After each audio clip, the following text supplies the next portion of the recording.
That's what I want y'all to do for 2025.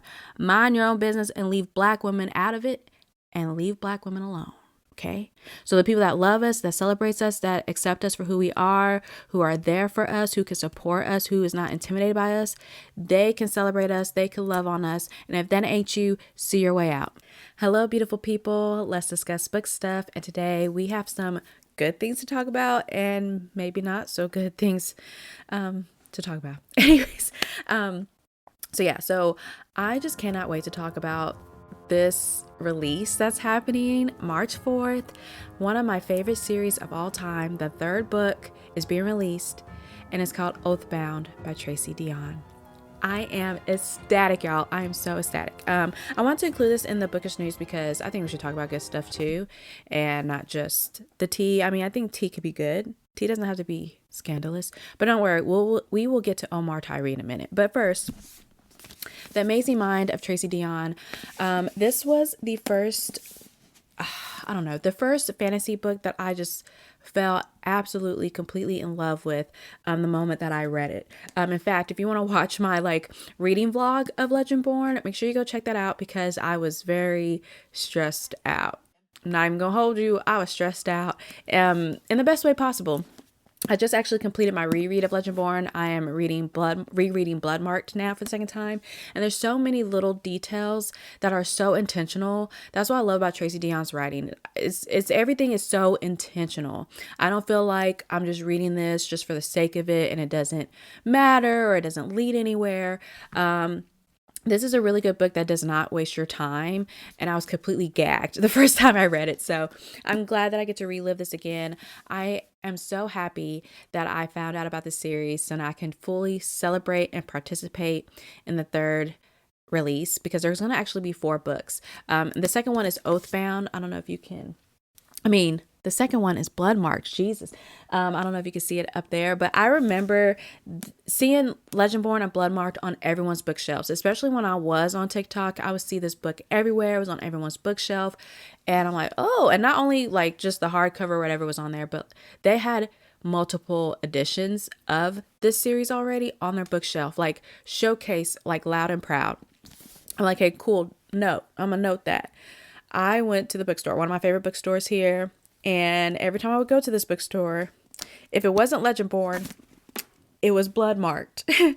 And I felt like it was calling me. Look at Bree. Bree is calling you to read this book. But it just felt like it was calling me. And I remember at the end of me reading this, I'm like, why did I wait so long to read this? This is such a good book, such an amazing story. It's a King Arthur retelling. We have Bree, who's 16 years old in Legendborn. She goes to UNC. She's admitted in the early college program with her best friend, Alice.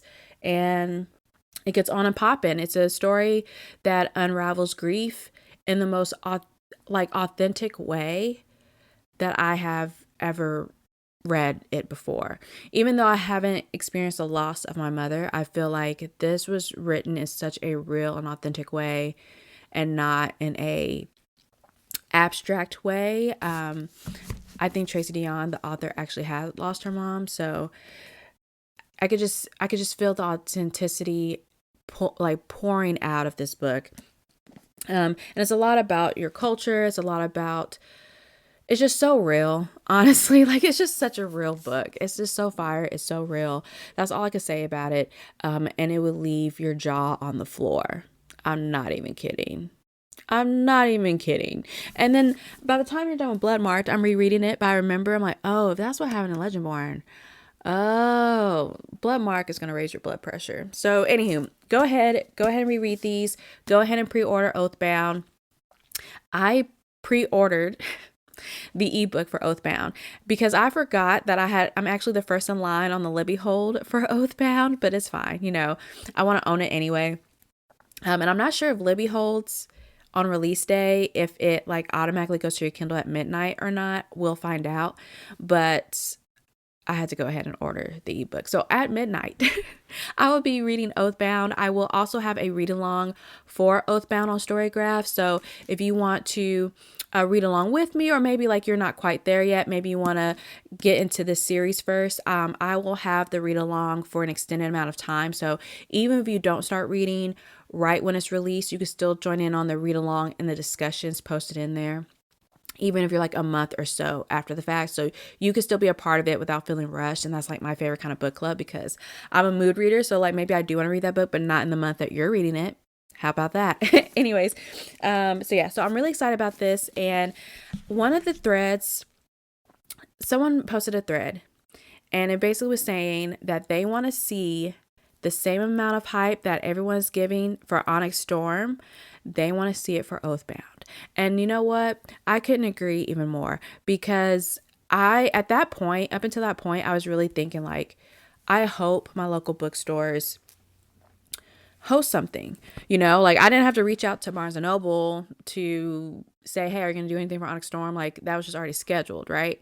And I just don't know why I never thought of like reaching out personally to bookstores, even if it's not Barnes and Noble, like reaching out personally to independent bookstores, local bookstores. And I don't know why I just never thought to do that. But that thread really inspired me and tons of other people. So I don't know about your algorithm, but my algorithm is like Legendborn, Oathbound, Bloodmarked heavy, and I love it. So because of that thread, I decided that I'm going to reach out and tag all the indie bookstores that I could think of at the time. And the same day, a local independent bookstore was like, we're down to host something. And by the next day, we figured out that we're going to have a release day read-in, because if I had to do a midnight release outside of my house, like I'm not going to make it. Like I thought I could make it to Onyx Storm. That was just not happening. Out of migraine, I wasn't going anywhere. But now that I have the choice, I'm just thinking, you know what, let's do a release day read-in. I heard of other bookstores doing that. Let's do that. And like, let's just all come together and vibe and enjoy and celebrate the release day of this amazing, amazing book and this amazing, amazing series. And a lot of people all across the nation are doing the same. So a lot of people are having midnight releases. I know I'm doing a release day read-in, and it will be like my first co-hosted bookish event. And I'm pretty excited about it, because what better way to do that but than with a series that you love. So anyways, I don't know why I didn't think that was possible, or why I thought I'm going to keep an eye out to see if a bookstore is doing anything, but you should reach out to your bookstore. They probably would love to hear what the readers want. And that's what the readers got. So, so the bookstore said we're in that day. By the next day, there was a pre-order form signed up.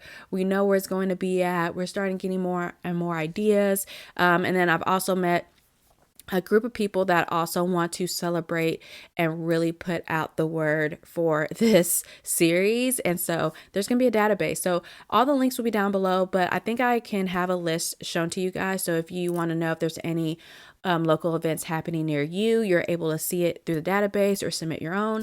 And if not, I would definitely link the virtual event that's happening that I know about.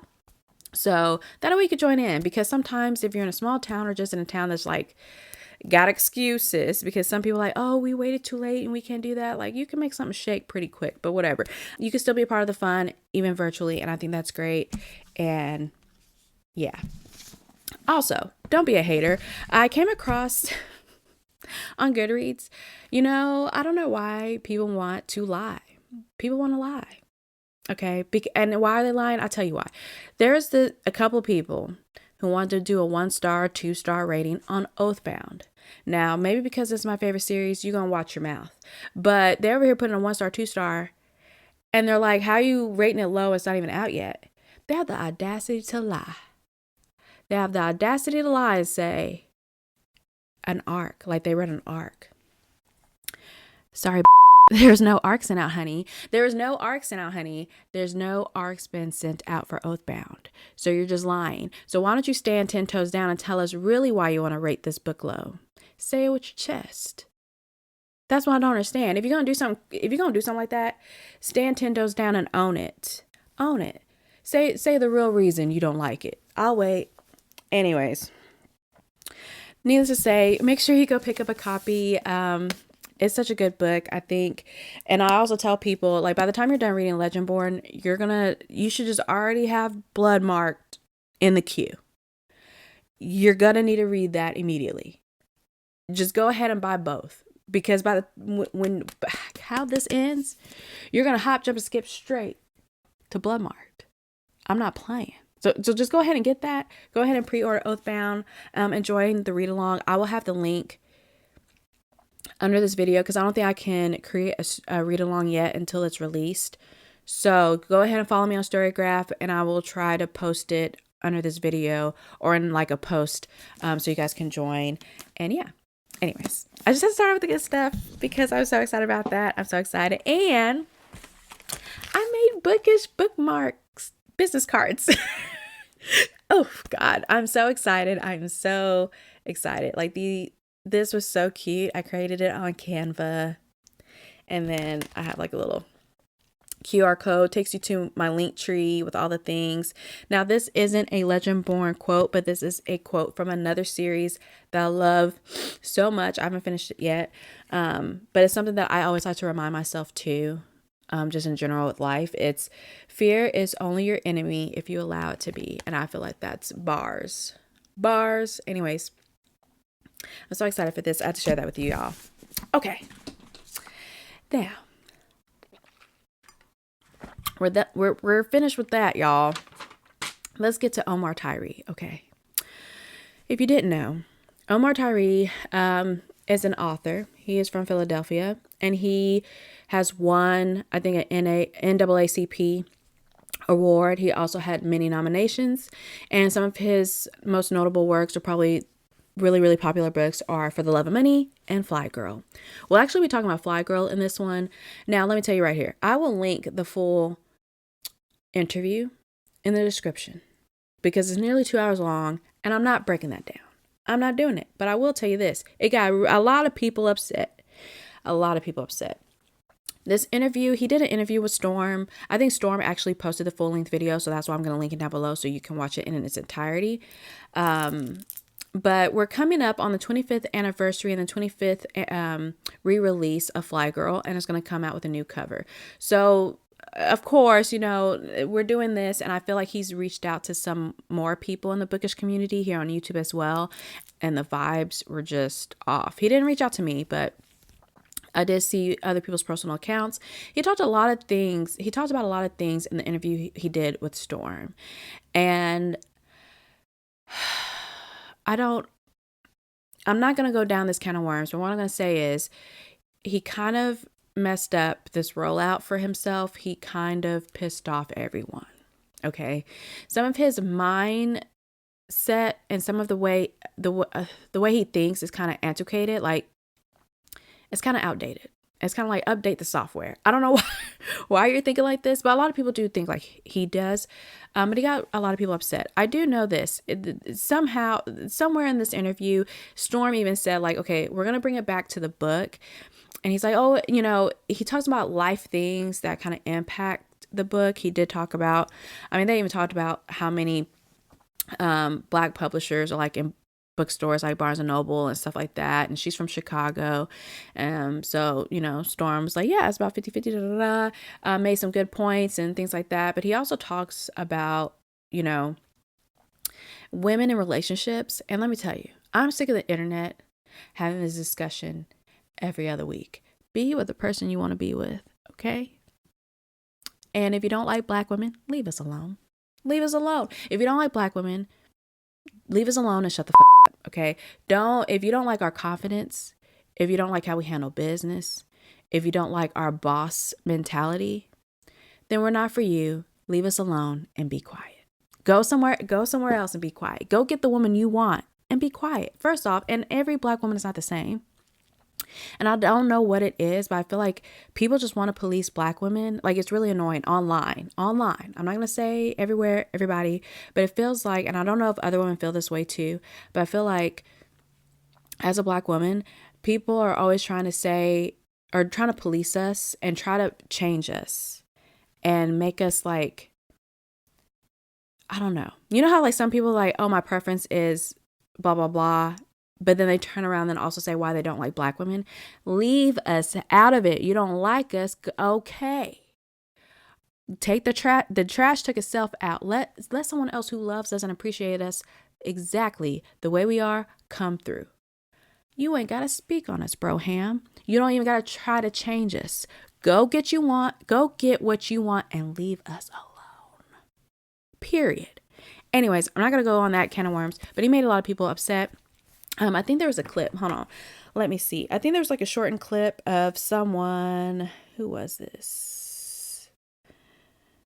I think She Writes to Live posted like a shortened clip. Like if you couldn't watch the whole 2-hour interview, here are some of the lowlights. He did talk about how like his assertion that only incarcerated Black men read fiction. Like he had a lot of those type of ideas and mentality. And I almost think, you could have just been quiet. You could have just came on, said how excited you were to release Fly Girl and the new cover and like, maybe what it means. But when you start getting on tangents, and I felt like he got really loud in this interview. Like I'm a loud person, especially when I'm passionate and when I'm excited. Like sometimes somehow I don't realize I'm doing it and I try my best. So maybe that was his thing. Like maybe he just got really passionate about what he's saying, but he was yelling. Like he was yelling at this woman. Oh, I'm missing the clips. But yeah, I'm like, why you, because it comes off loud and disrespectful. It's not like you're excited about something. It's like you try to school us on something and like, this you can't handle a man and these, leave us alone.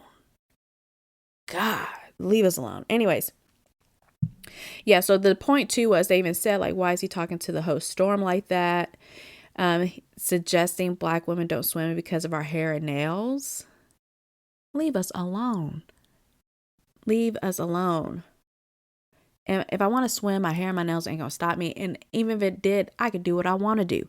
Leave me alone. Anywho.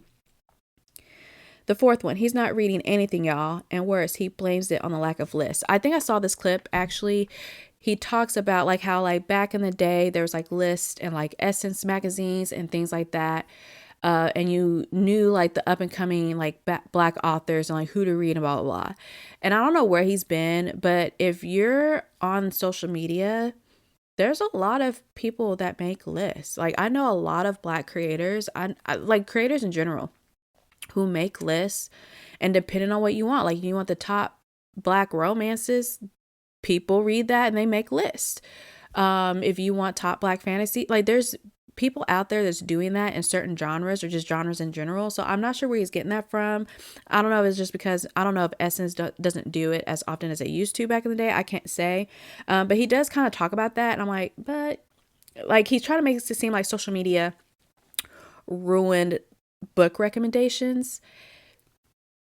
I think we know which book recommendations become more viral and more widespread usually, but that doesn't mean there's no recommendations out there. That doesn't mean there's not any list or suggest or any, there's recommendations out there. So I'm not sure where he exactly got that from. Oh yeah. So that's when Storm talks about booktok and Black book culture and how we do share things, because sometimes you might not see the most popular, you might not know who's the most popular author in a specific genre that's not overhyped, like Tracy Deonn, for instance. I feel like Tracy Deonn, from what I understand, I see a lot of people celebrating her now and like really outpouring the love. I see her on almost everyone's bookshelves proudly. I think she also could be as big, if not bigger, than Rebecca Yarros. You know what I'm saying? Like on that level, I feel like she deserved flowers on that level.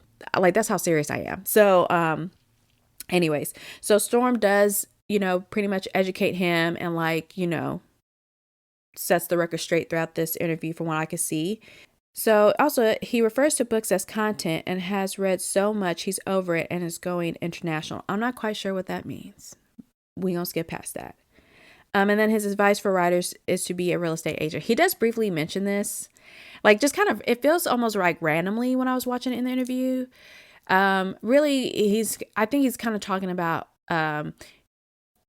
almost using writing as like a stepping stone, like that. Like if someone's dream is to be a writer and write a book, I think his advice is like, yeah, do that, but then also go be a real estate, like have multiple forms of income. I don't know if he's thinking of the mindset of like trying to be like Shaq. You know how Shaq got like 18 million jobs. And he looks like he has fun while he's doing it. Big up to Shaq. So I don't know if that's like his mindset. Like, don't just put all your eggs on one basket. But like, it just felt like a very random thing he mentioned as he did it. And then one of the other points was he doesn't like secure Black women. And that's what I was talking about earlier. I just feel like, why are you bothering us? Every woman is not the same. Every Black woman is not the same. Why are you bothering us? Okay. So personally, I'm an independent lady. Okay. I'm independent and I have opinions, and I'm a natural born leader. I also, I'm very much like a teamwork person, right? What you're not going to do is try to fit me into certain roles or in a certain personality. Like, it's just not me. You know what I mean? So go get someone that you want like that, but don't try to knock me down to rebuild me in something different. You know what I'm saying? So, like, I'm college educated. I'm very smart, wisdom, discernment. I know how to have a good time. I also know how to handle and take care of business. I think as an adult, every adult should know how to handle and take care of business. Okay.